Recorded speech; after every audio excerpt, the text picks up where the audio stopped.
Salut, alors j'espère que vous allez très bien. Alors aujourd'hui, je voulais vous parler de certains ingrédients que j'utilise sur ma peau, mais que par contre, je n'utilise pas du tout sur mes cheveux. Alors commençons.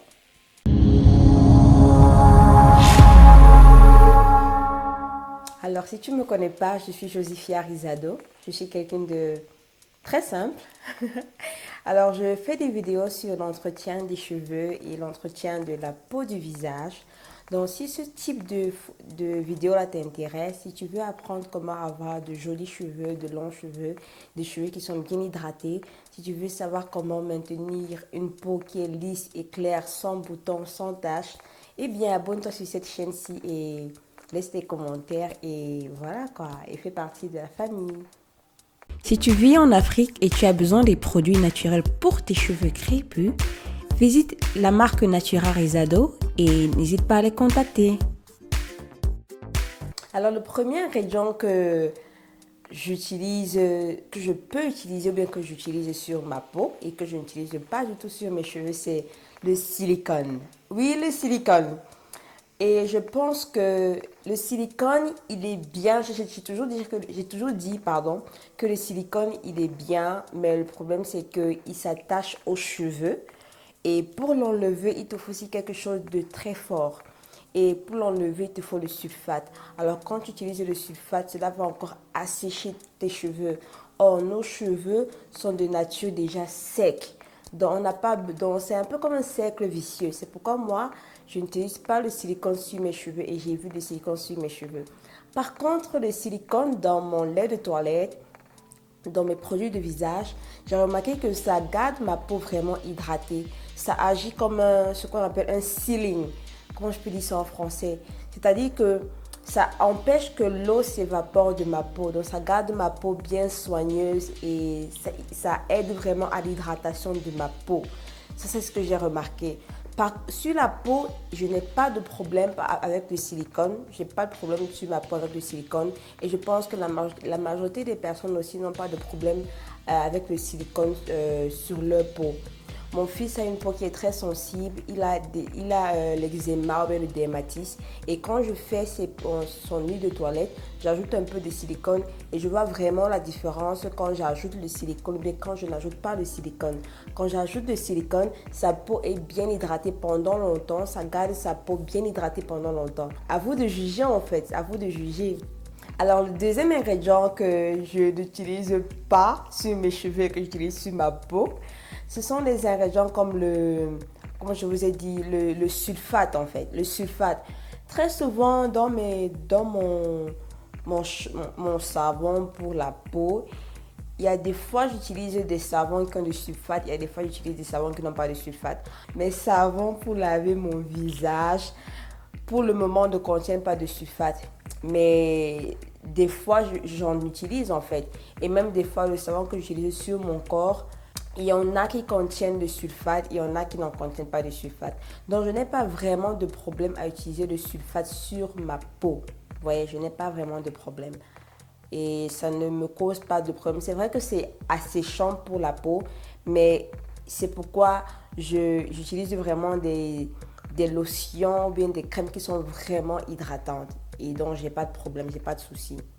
Mais en même temps, j'utilise moins le sulfate quand je peux. Quand je trouve des produits qui nettoient bien sans qu'il y ait le sulfate à l'intérieur, j'utilise. Alors, le troisième ingrédient que j'utilise, c'est l'alcool. Et oui, l'alcool. Alors, l'alcool, je ne l'utilise pas du tout sur mes cheveux parce que tout le monde sait que l'alcool est très asséchant, très asséchant. Donc, tous les ingrédients qui sont asséchants qui sont dits asséchants, je ne vais pas les utiliser sur les cheveux parce que les cheveux sont, je sais pas, c'est comme si les cheveux sont plus sensibles que la peau. Et ceci parce que la composition du cheveu est différente de celle de la peau. Donc, l'alcool, je l'utilise dans certains de mes produits. Alors, il y a des produits il y aura l'alcool à l'intérieur, comme par exemple mes crèmes solaires. Certaines de mes crèmes solaires contiennent de l'alcool.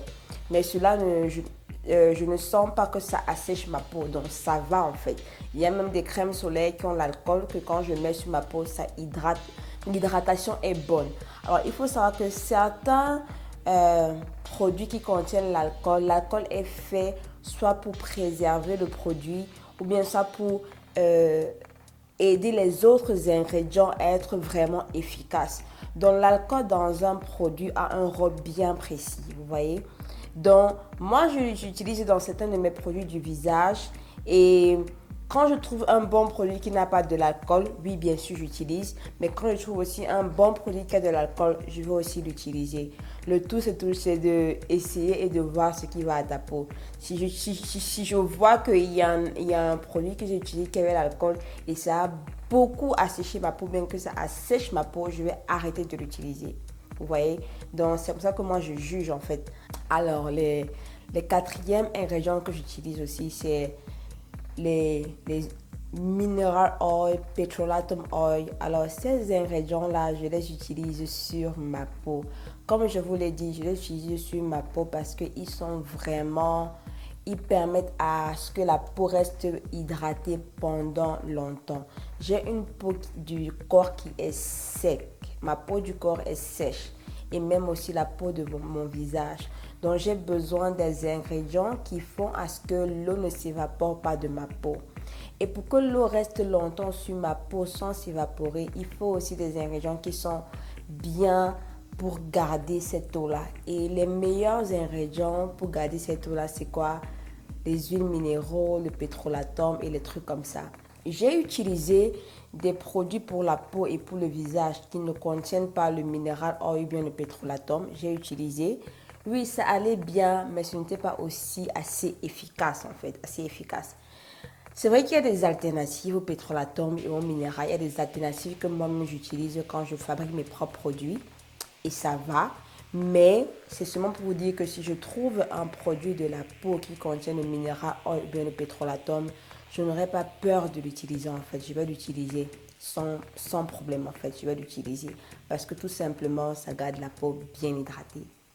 Alors j'espère que vous avez aimé cette vidéo d'aujourd'hui et que vous voyez vraiment la différence. Alors il faut savoir que le cheveu et le corps ou bien le cheveu et la peau sont deux éléments différents. Ils agissent de manière différente et il faut comprendre ça. Quand tu comprends ça, tu sais mieux comment choisir tes ingrédients ou bien tu sais mieux comment choisir tes produits. Les cheveux sont de nature sec. Cela signifie que tout ce que tu vas mettre sur tes cheveux qui ont tendance à assécher, tes cheveux vont devenir de plus en plus secs. Ça, c'est comme ça. Et je pense que c'est parce que on dit que le cheveu est un élément mort. C'est ce qu'on dit. Donc, ça ne réagit pas comme la peau. La peau vit en fait. Notre peau, si elle vit, elle se régénère tous les jours. On ne voit peut-être pas comment elle se régénère, mais oui, elle se régénère tous les jours. Elle tombe. Une nouvelle peau revient, l'ancienne part et des trucs comme ça. Donc notre peau se régénère facilement. Nos cheveux par contre, non. Nos cheveux ne se régénèrent pas, vous voyez. Soit ça se casse, soit ça pousse. Donc c'est vraiment différent. Ce qui fait que tous les ingrédients qui sont asséchants, je ne vais pas les mettre sur mes cheveux. Même s'ils sont bien, comme le silicone, le pétrolatum, les huiles minéraux, les trucs comme ça là, ils sont asséchants. C'est pourquoi je choisis de ne pas les mettre sur mes cheveux. Par contre, je choisis de les mettre sur mon corps parce que je vois que c'est plus bénéfique à mon corps que à mes cheveux. Vous voyez? Donc, je ne sais pas ce que vous en pensez. Dis-moi ce que vous en pensez. Je connais aussi des personnes qui utilisent le silicone sur leurs cheveux. Il y a des clientes que j'ai qui utilisent du silicone et je leur ai dit que tes cheveux sont bien hydratés, donc continue à utiliser le silicone. Mais l'erreur que tu fais, parce que beaucoup de gens elles font une erreur, elles utilisent le silicone sur leurs cheveux et elles n'utilisent pas un bon nettoyant qui contient du sulfate. Si tu utilises le silicone sur tes cheveux, tu dois utiliser le sulfate pour enlever cet ingrédient-là. Sinon, cela va rester sur tes cheveux. Par contre, c'est différent pour la peau. Notre peau se régénère. Donc, même si on n'enlève pas quelque chose qui est sur notre peau, ça va tomber, parce que la peau se régénère, cet ingrédient-là va quitter de notre peau. Donc j'espère que vous voyez un peu comment la science du cheveu et de la peau fonctionne. Alors, portez-vous bien. Si tu n'es pas encore abonné, abonne-toi. Dis-moi ce que tu penses de cette vidéo aussi. Laisse-moi les commentaires et plein de bisous. Bye bye.